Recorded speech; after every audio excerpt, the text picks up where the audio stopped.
আসসালামু আলাইকুম সবাইকে, ওয়েলকাম টু লাইফস্টাইল মোর। সবাই কেমন আছেন? এই তো আলহামদুলিল্লাহ আমি অনেক ভালো আছি। তো শীত তো যখন চলে এসেছে, তাই শীতের মধ্যে আমার আম্মু দেখেন খুব সুন্দর করে কুমড়া বড়ি বানিয়েছে।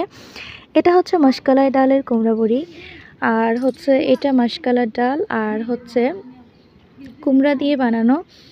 তো যাই হোক, মাসকলার ডালটাকে খুব ভালো করে ভিজিয়ে রাখতে হয়, আর ভিজানো হয়ে গেলে এটা পাটায় খুব ভালো করে বেটে তারপরে এই বড়িটাকে রোদে শুকাতে হয়।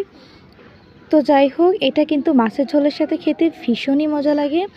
আর শীতের সময় বিশেষ করে এটাকে বেশি খাওয়া হয়, কিন্তু এটা 12 মাসই আপনি সংগ্রহ করে রাখতে পারেন।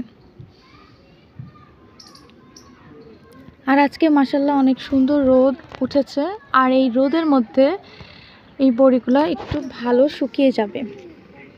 আমার আম্মু অনেক কুমড়ো বড়ি বানিয়েছে, যেহেতু 12 মাসে আমাদের খাওয়া হয়, তো এইগুলার আসলে আমি ভিডিও নিচ্ছি। তো আমার মতো কার কার কুমড়ো বড়ি ভালো লাগে খেতে? আমাদের পরিবারের সবাই ভীষণ পছন্দ করে। আর এই বড়িগুলা একটু হালকা হালকা, মানে ভেতরে একটু একটু ভেজা আছে। এটা আজকে রোদ পেলে ইনশাল্লাহ পুরোটা শুকিয়ে যাবে। তো ঠিক আছে, সবাইকে নতুন ভিডিওর আমন্ত্রণ জানিয়ে এখানেই বিদায় জানাচ্ছি। আল্লাহ হাফেজ।